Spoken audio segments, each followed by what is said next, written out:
Padre nuestro que estás en el cielo, santificado sea tu nombre. Nuestro buen Dios y Padre, invitamos nuevamente tu presencia, rogamos el perdón de nuestras faltas y pecados, y que sea tu Espíritu quien pueda utilizarnos, que podamos aprender de tu Santo Espíritu, iluminando tu Santa Palabra, y de esa manera podamos comprender las verdades para este tiempo. Gracias por escucharnos y acompañarnos. Lo pedimos en el nombre de Jesús. Amén. El día de ayer, en la presentación anterior, estuvimos enfatizando dos hitos que se extraen originalmente del libro de Esdras, Esdras 7:9. Hemos identificado estos dos hitos: primer día del primer mes, primer día del quinto mes. Y hemos mencionado que en la historia de Esdras es en esta fecha, el inicio del año para Esdras era el equivalente al año 457 antes de Cristo en nuestro calendario. Comenzó él a salir de Babilonia y este recorrido le llevó 4 meses, y él llegó a Jerusalén el primer día del quinto mes, y eso está allí mencionado en Esdras 7:9, donde nos dice: porque el día primero del primer mes fue el principio de la partida de Babilonia, y al primero del mes quinto llegó a Jerusalén con la buena mano de Dios. Y después, aunque el libro de Esdras no lo menciona, el capítulo continúa mencionando sobre el tercer decreto de Artajerjes. Aunque no nos dice la fecha exacta, la fecha la hemos podido deducir a partir de otras informaciones. Mencionábamos en el tema anterior cómo nuestros pioneros, específicamente Samuel Snow, uno de los pioneros mileristas, cómo él, al colocar las diferentes líneas proféticas, él combinó, sabiendo que en el año 457 comienzan los 2300 días, también simultáneamente en el año 457, cuando Esdras, en el año donde Esdras sale de Babilonia, también inician las 70 semanas. Y entonces él, haciendo un cálculo, combinando esa información con las fiestas que fueron instituidas desde el tiempo de Moisés, es decir, él utilizó otra línea también ahí profética, la línea de Moisés. Al hacer esta combinación de línea sobre línea o de historia, combinándola con historia, llega a la conclusión de que el fin, la conclusión de ese periodo profético debe ocurrir en el otoño, en el día más importante del otoño, que era el día de la expiación. De esta manera llegó a la conclusión que el 10º día del 7º mes en el año 1844 ocurrió el 22 de octubre de 1844. Aquí tenemos simplemente, aquí están las dos fechas en el tiempo de Esdras, o extraídas del libro de Esdras. Aquí están las fechas que hemos analizado ya. Corresponden con el primer día del quinto mes, primer día del primer mes. 19 de abril, 15 de agosto de 1844. Así que lo que tenemos aquí es la historia entre el primer chasco y el segundo chasco, o el gran chasco. ¿Sí? Este es el que, como adventistas, estamos más familiarizados, pero necesitamos familiarizarnos más con el primer chasco, porque el primer chasco coincide con otras características importantes de este hito. ¿Sí? Mencionábamos ayer que este primer chasco, cuando los creyentes quedaron desanimados, ellos tuvieron que reexaminar los periodos proféticos. La mano del Señor se apartó de las cifras y se dieron cuenta que la terminación correcta de estos periodos no era al fin del año 1843, sino que era en el año 1844 judío, en el otoño. Así que ellos descubren que están en un tiempo de tardanza. Y también mencionamos ayer algo que el espíritu de profecía también identifica, que durante este periodo de tardanza se introdujo también, ¿qué cosa? El fanatismo. Es algo que el espíritu de profecía señala, una característica asociada con el tiempo de tardanza de las vírgenes. Y mencionábamos ayer que estos hitos están también, aparecen también en la historia de las 10 vírgenes o la parábola de las 10 vírgenes. ¿Sí? Este es cuando las vírgenes, tardándose el esposo, cabecearon y se durmieron. Y es cuando Satanás aprovecha para introducir confusión, extremismos.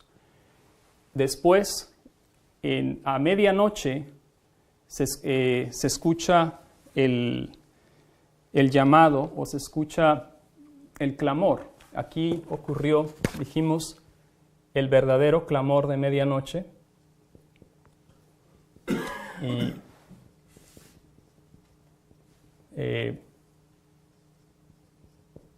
clamor de medianoche. Y mencionábamos ayer que este mensaje fue recibido por la mayoría de los mileristas durante el campestre celebrado en Exeter, New Hampshire. Y mencionábamos que Exeter simboliza agua.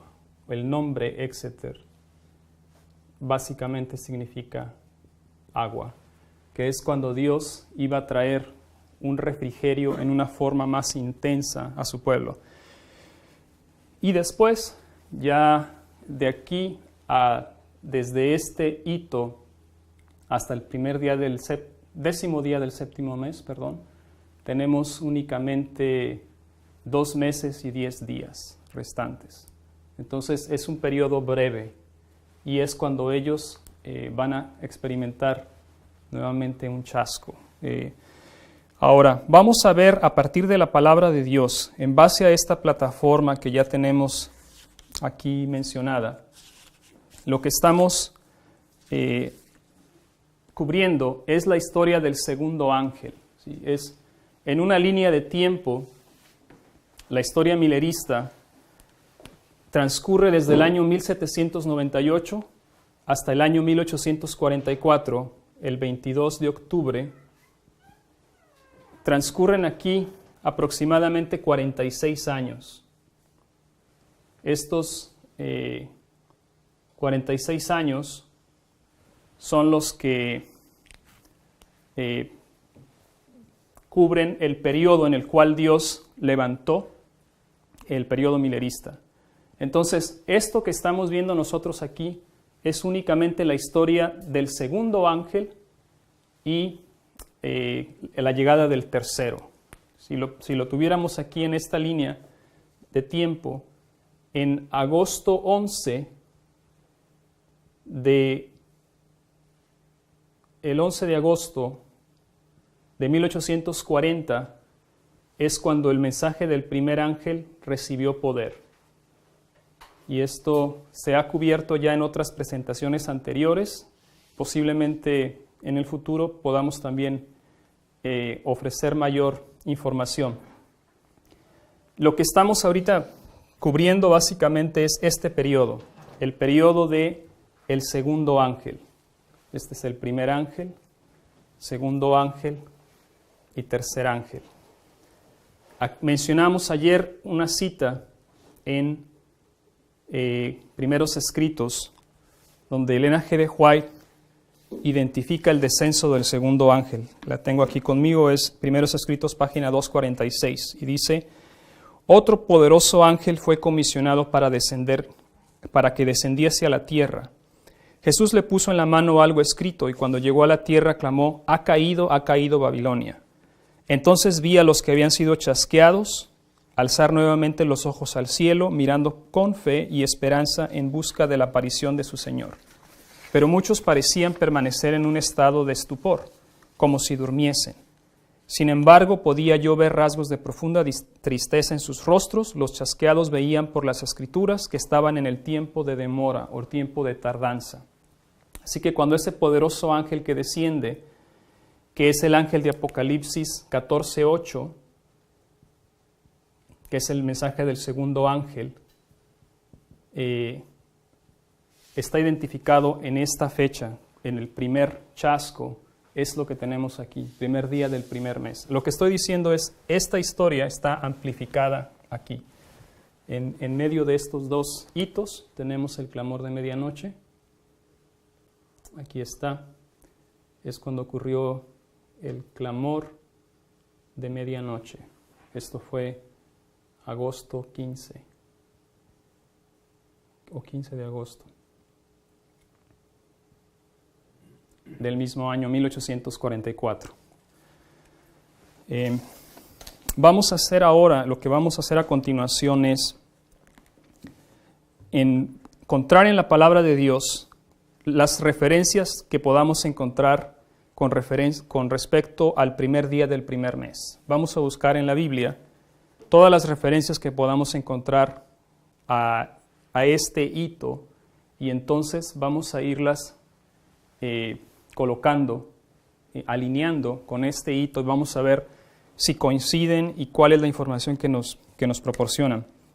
Vamos a ir primero al mismo libro de Esdras, en el capítulo 10. Esdras capítulo 10, versículos 16 y 17.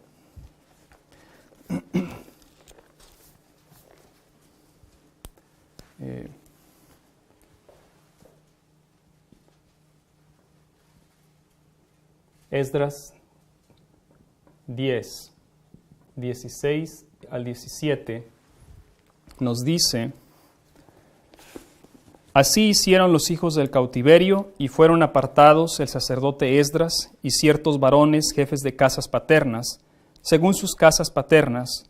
Todos ellos por sus nombres se sentaron el primer día del mes 10 para inquirir sobre el asunto y terminaron el juicio de todos aquellos que habían tomado mujeres extranjeras el primer día del mes 1.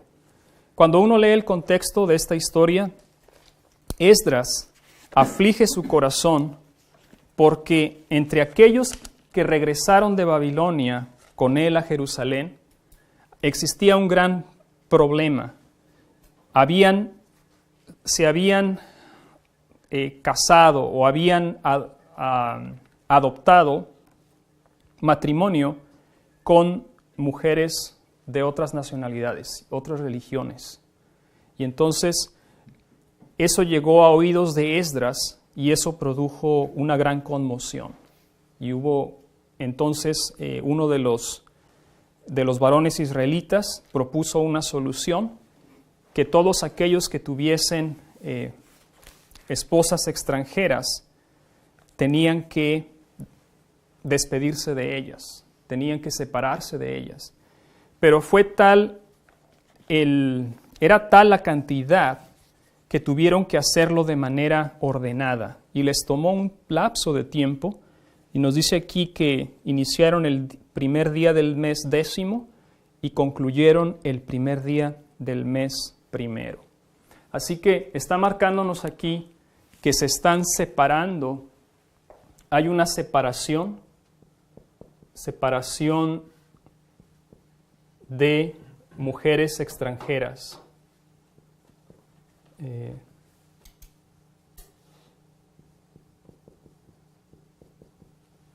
Esa es una característica asociada con este hito. ¿Qué significa? En esta historia, estamos viendo ahorita la historia millerista, estamos en el año 1844. Los milleristas, principalmente Guillermo Miller, él había estado predicando desde el año 1831. desde 1831, Miller había estado predicando el mensaje del primer ángel.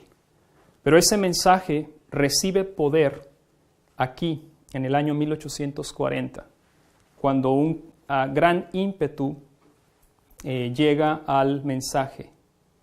Y entonces, durante este periodo, se predicó con poder el mensaje del primer ángel. Y nosotros, conociendo la historia, se publicó la visión sobre una tabla, ¿sí? Esta tabla profética, el diagrama de 1843, se publicó en el mes de mayo de 1842. Y cuando ese diagrama se publicó, la reacción fue que las iglesias protestantes, las diferentes denominaciones protestantes, comenzaron a cerrar sus puertas al mensaje.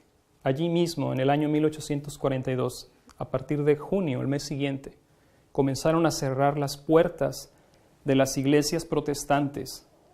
Y durante este periodo, de 1840 a 1844, 19 de abril, el Señor estaba probando a el pueblo o las diferentes denominaciones protestantes. Eran el pueblo de Dios hasta ese momento. Y si ellos no aceptaban o recibían el mensaje, entonces el Señor no podría trabajar más a través de ellas. Y es precisamente lo que ocurre aquí cuando llega esta fecha. Concluye en el 19 de abril, ya lo hemos estado mencionando, concluye aquí el año 1843 judío, y entonces es cuando ocurre el primer chasco, es cuando ocurre la tardanza, y es cuando marca el descenso del segundo ángel. Y el segundo ángel proclama que estas iglesias que han rechazado el mensaje, como instituciones, como organizaciones, han caído en la condición de Babilonia. Entonces, aquí lo que está marcando esta separación, mujeres en la iglesia, en profecía bíblica, simboliza iglesias, ¿sí? Hay una separación de estas iglesias porque hay un rechazo de la verdad presente. Y por esa razón, los milleritas, a partir del primer chasco y durante el periodo de tardanza, ellos se van a separar o se ven separados de estas iglesias. Y hay una razón lógica por la que esto ocurre, porque las iglesias protestantes habían estado rechazando el mensaje, no tenían confianza en que estos cálculos fueran correctos. Especialmente les disgustaba la aplicación del principio de día por año, ¿sí? Y entonces, cuando la predicción, cuando llegó aquí el fin del año 1843 y no ocurrió el evento esperado, la segunda venida de nuestro Señor Jesucristo no ocurrió, y por lo tanto nuestros pioneros experimentaron un chasco, para las iglesias protestantes eso sirvió como una confirmación, ¿sí? Ahí ellos dijeron, se los dijimos, lo sabíamos, ustedes son unos charlatanes, ustedes son... los acusaron de fanatismo prácticamente, y de aquí en adelante ya el mensaje, la visión, no va a tener cabida dentro de las iglesias protestantes, porque para ellos ya se confirmó que el millerismo es un fiasco. Entonces, de aquí ocurre, por tanto, una separación inevitable. El siguiente pasaje que encontramos haciendo referencia se encuentra en Ezequiel 29. Ezequiel 29, 17 al 21. Ezequiel 29, 17 al 21. Y dice así: aconteció en el año 27, en el mes primero, el día primero del mes, o sea, el mes primero, día primero, que vino a mí palabra de Jehová diciendo, hijo de hombre, Nabucodonosor, rey de Babilonia, hizo a su ejército prestar un arduo servicio contra Tiro. Toda cabeza ha quedado calva y toda espalda desollada. Y ni para él ni para su ejército hubo pago de Tiro por el servicio que prestó contra ella. Por tanto, así ha dicho Jehová el Señor, he aquí que yo doy a Nabucodonosor, rey de Babilonia, la tierra de Egipto. Y él tomará sus riquezas y recogerá sus despojos y arrebatará botín y habrá paga para su ejército. Así que aquí voy a marcar brevemente Ezequiel 29. Son los versículos Ezequiel 29, 17 al 21. Y nos dice que el rey del norte va a recibir paga por sus servicios prestados. Recibe pago. Y como pago, Dios le va a dar una nación. ¿Sí? Eso es lo que Dios le da. Como pago, dice, sigue diciendo el versículo, en el 21 dice, en aquel tiempo, o en el hebreo, cuando uno ve en el hebreo la palabra tiempo, se puede traducir también como día. En aquel día, está hablándonos del primer día del primer mes. En aquel tiempo, en aquel día, haré retoñar el poder de la casa de Israel. Y abriré tu boca en medio de ellos y sabrán que yo soy Jehová. En un momento vamos a comentar más sobre eso. Es lo que hace retoñar es en la naturaleza. Tenemos la ilustración, lo que produce que la hierba brote, germine y brote es la lluvia. ¿Sí? Entonces está marcando aquí que el rocío va a descender. También es una de las características. Rocío o es la lluvia goteando, es el goteo o el rocío. ¿Y qué significa esto de que al rey del norte se le dé una nación como pago? Nosotros vemos un ejemplo en Isaías capítulo 10. ¿Sí? Isaías capítulo, si gustan no pierdan Ezequiel, Isaías capítulo 10. Nos dice en versículo 5, dice, oh Asiria, vara y báculo de mi furor, en su mano he puesto mi ira. Aquí vemos que esta es una nación pagana, Asiria, así como Nabucodonosor en Ezequiel.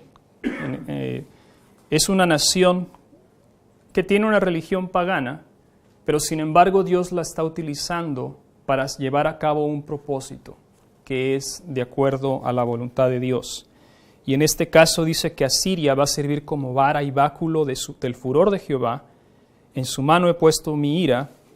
Y luego dice en el versículo 6, le mandaré contra una nación pérfida, y sobre el pueblo de mi ira le enviaré para que quite despojos y arrebate presa y le ponga para ser hollado como lodo de las calles. Aquí vemos, es una ilustración muy gráfica, pero está hablándonos de cómo estas naciones que aparecen en la profecía bíblica, si bien son naciones paganas, son naciones que tienen falsas religiones, Dios les da, no obstante, la oportunidad de que cumplan un propósito en la secuencia profética.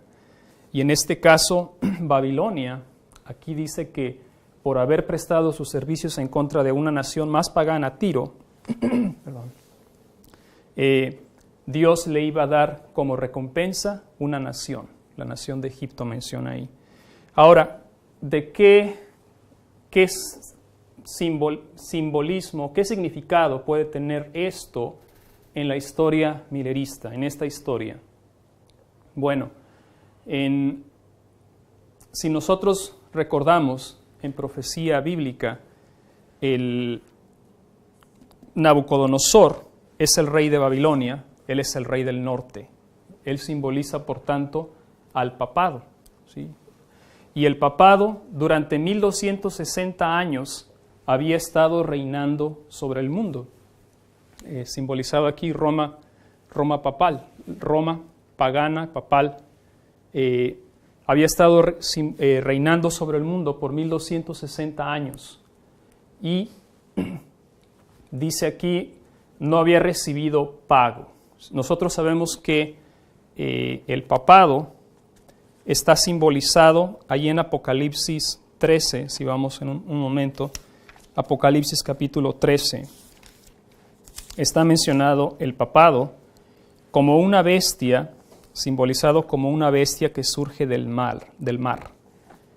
En Apocalipsis 13:1 dice, me paré sobre la arena del mar y vi subir del mar una bestia que tenía 7 cabezas y 10 cuernos, y en sus cuernos 10 diademas, y sobre sus cabezas un nombre blasfemo. Y esta bestia es la que sufriría una herida de muerte en el versículo 3, y vi una de sus cabezas como herida de muerte. ¿Sí? ¿Cuándo sufrió esta bestia su herida de muerte? ¿En qué año? 1798, cuando se le arrebató el poder político a esta iglesia, un poder eclesiástico, el cual era una combinación de iglesia con Estado. Y en el 1798 se le arrebató el poder político, el poder civil. Aquí recibió su herida de muerte. Y esta herida, aquí el año 1798 marca una transición, donde termina este poderío milenario, el papado que por 1260 años había estado reinando, ahora da lugar, hay una transición a una nueva nación, a una nación joven, y que está mencionada aquí mismo en el Apocalipsis capítulo 13, pero a partir del versículo 11, donde dice, después vi otra bestia que subía de la tierra y tenía 2 cuernos semejantes a los de un cordero. Esta es una nación noble, que tiene cuernos como de cordero, pero habla como ¿qué? Como un dragón. Entonces, es una nación que tiene un origen de acuerdo a la voluntad de Dios, pero que termina siendo un poder perseguidor, como el dragón. ¿Sí? Entonces, vemos aquí la nación que va a subir al escenario. Aquí terminó aquí el periodo del papado, y a continuación viene en escena los Estados Unidos de Norteamérica. Y es justamente en Estados Unidos de Norteamérica donde esta historia tiene lugar. ¿Sí? La historia de los milleristas, Guillermo Miller, él fue un reformador americano, o él hizo su labor principalmente, o en su totalidad, diría yo, en los Estados Unidos de Norteamérica. Este movimiento se estaba llevando a cabo allí. Y hay algunas citas que quisiera mencionar aquí al respecto, que nos ayudan a entender un poco mejor esto. Lo que estamos diciendo es que voy a leer aquí, Conflicto de los Siglos, página 436. Dice, tenía 2 cuernos semejantes a los de un cordero. Los cuernos semejantes a los de un cordero representan juventud, inocencia y mansedumbre, rasgos del carácter de los Estados Unidos, cuando el profeta vio que esta nación subía en 1798, dice ella. Aquí suben los Estados Unidos en la profecía bíblica. Tiene 2 cuernos y dice que en esta nación se estableció un gobierno sobre el amplio fundamento de la libertad civil y religiosa. Saltando algunas líneas, dice, además fue otorgada la libertad religiosa, la cual se le permitió adorar, y a cada cual se le permitió adorar a Dios según los dictados de su conciencia. El republicanismo y el protestantismo vinieron a ser los principios fundamentales de la nación. Estos son el secreto de su poder. Estos principios son el secreto de su poder y de su prosperidad. Entonces, Estados Unidos de Norteamérica tiene 2 principios que son el protestantismo y el republicanismo, a los que aquí el espíritu de profecía hace mención. Y en otra cita que se encuentra en Maranata, en página 199, en este devocional, dice: esta es una imagen sorprendente del surgimiento y el desarrollo de nuestra nación, y los cuernos, semejantes a los de un cordero, símbolo de inocencia y mansedumbre, representan con acierto el carácter de nuestro gobierno, según está representado en sus dos principios fundamentales, el republicanismo y el protestantismo. Estos están simbolizados por esos dos cuernos, ¿sí?, que tiene este cordero. El republicanismo es la forma de gobierno civil. El protestantismo es la religión que profesa, que concede completa libertad religiosa, porque hay una separación de estos dos poderes, ¿sí?, donde el gobierno no interfiere con la religión, con los asuntos de conciencia. La barrera de separación que existe entre estos dos es la Constitución de los Estados Unidos de Norteamérica, que es la que garantiza esta separación de poderes. Entonces, estos dos cuernos con los cuales aparece en escena los Estados Unidos de Norteamérica durante esta historia, representan estos dos principios, el poderío de los Estados Unidos. Cuando, volviendo a nuestro pasaje en Ezequiel, al rey del norte, al papado, se le va a otorgar una nación, es precisamente la nación de los Estados Unidos de Norteamérica. Es el pago. La nación que se le otorga, la nación que va a conquistar, es los Estados Unidos de Norteamérica, porque la nación de Estados Unidos de Norteamérica, que durante este periodo está sirviendo como